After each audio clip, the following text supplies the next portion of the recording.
जुलाई के आखिरी 10 अय्याम से लेकर 20 अगस्त तक सावन का महीना कहलाते हैं।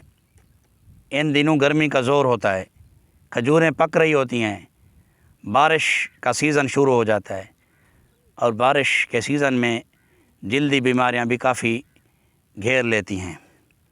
हादसात ज़्यादा होते हैं।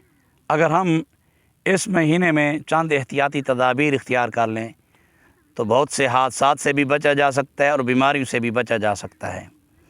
अपने अपने घरों में एमरजेंसी अद्वियात एक बॉक्स या थैले में रखें, जिनमें सिपरेट, रोई, पट्टी और इसी तरह बाम, हमदर्द मरहम, पायोडीन, बुखार, सर दर्द की गोलियां, कब्ज़ कुशा गोलियां सर फहरस्त हैं।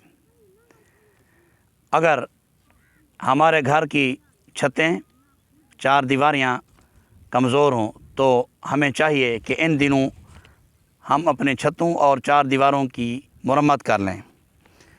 घरों से गैर ज़रूरी घास फूस, जड़ी बूटियाँ ख़त्म कर लें, क्योंकि इन दिनों हशरातुल अर्ज़, कीड़े मकोड़े, सांप, बिच्छू, जहरीले जानवर मगरिब होते ही बह निकल आते हैं। मगरिब के फ़ौरी बाद नंगे पाँव ना चलें, ना ही बच्चों को खेलने दें, वरना कभी अंदेशा है कि इस मौसम में सांप और बिच्छू अगर डस ले तो मौत वाक़ई हो जाती है। मिसालेदार खानों से परहेज़ करें, पुदीना की चटनी इस्तेमाल करें।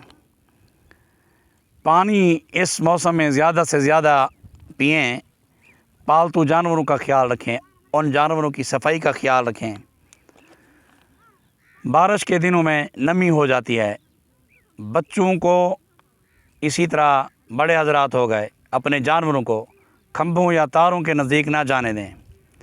इसी तरह अगर स्विच ऑन ऑफ़ करना पड़े, बिजली के बटन को ऑन ऑफ़ करना पड़े, तो नंगे पाँव और गीले कपड़ों के साथ अपने बटन स्विच ऑन ऑफ़ ना करें, बल्कि प्लास्टिक के जूते पहनकर ऑन ऑफ़ करें। सोते वक्त अपने अपने बिस्तरों को झाड़ लें। सफाई का ख़ास ख्याल रखें।